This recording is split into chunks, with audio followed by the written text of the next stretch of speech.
আমি এখানে আসছিলাম আপনাদের এই থানাটা দেখার জন্য। আপনারা জানান যে পুলিশের থেকে আমাদের আশা অনেক, কিন্তু তাদের কিন্তু থাকা খাওয়ার কিন্তু অনেক বড় সমস্যা। এই যে ধরেন একটা ভাড়াটিয়া বাড়িতে থাকে, এই জন্য তাদের কিন্তু ভিতরে গিয়া যদিও আপনাকে সবাই গেলে তো আপনারা আবার ভেঙে ভেঙে ফেলাবেন ওখানে, কিন্তু থাকার কিন্তু খুব অনেক অসুবিধা, খাওয়ারও কিন্তু তাদের অনেক অসুবিধা। এগুলি জিনিস কিন্তু আপনারা আমরা প্রজেক্ট করেন না, এগুলি বলবেন যে এদের থাকা এবং খাওয়ার উন্নতি করা দরকার, এদিকে আপনাকে খেয়াল রাখতে হবে। আপনারা খালি ওদের থেকে চান, কিন্তু ওদের তো দিতে হবে কিছু। সবশেষ সাবেক প্রধানমন্ত্রীর বিরুদ্ধে ইন্টারপোলে আপনারা চিঠি পাঠিয়েছেন তাকে গ্রেপ্তারে, এটার কোনো আপডেট আছে কিনা? ইন্টারপোলের আপডেটটা লেটেস্টটা তো ওই আগে যেটা আছে ওই অবস্থায় আছে, এখন পর্যন্ত তো হইলে আমরা আবার আপনাদের জানাবো। এখন ওই যে বিভিন্ন জায়গায়, দেশের বিভিন্ন জায়গায় আপনি যাচ্ছেন, পুলিশের খোঁজ খবর নিচ্ছেন, এটা বলা হতো যে 5 আগস্টের পর পুলিশ অনেকটা ডিমোরালাইজ হয়েছে নানা কারণে। তো সেক্ষেত্রে এখন পর্যন্ত আপনি দায়িত্ব নেওয়ার পরে তাদের মানসিকতা কেমন পরিবর্তন হয়েছে আপনার মনে হয়? এটা আমার থেকে তো আপনারা আরো ভালো বলতে পারবেন, আমার থেকে আরো আপনারা ভালো বলতে পারবেন না? আপনারা তো দেশের আনাচে কানাচে সব জায়গায় ঘুরে বেড়ান। আমার মনে হয় চেঞ্জ অনেক হয়েছে, তারপরও আল্লাহ দিলে আরো হবে। দেখেন এই রোজার সময় আইন শৃঙ্খলা পরিস্থিতি যে যাই বলুক না কেন, আগের থেকে অনেক উন্নতি হয়েছে না?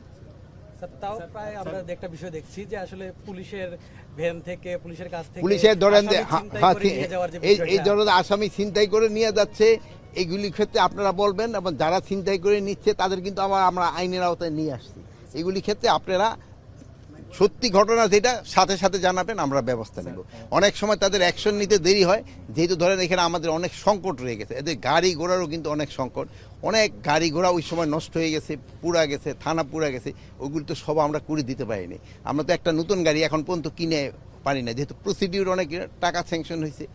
এটা যদি হয়, এটি তাদের এই ব্যবস্থা আরো উন্নতি হবে।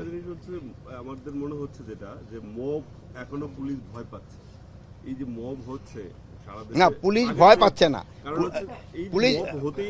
পুলিশ ভয় না এখন এই শব্দ, বাট এইটা কিন্তু অনেক কমে আসছে, অনেক কমে আসছে। এই যে সিলেটের যে ঘটনাটা ঘটছে, তাদের কিন্তু আইনের আওতায় নিয়ে আসা হয়েছে, অনেকেরই কিন্তু ধরে ফেলা হয়েছে।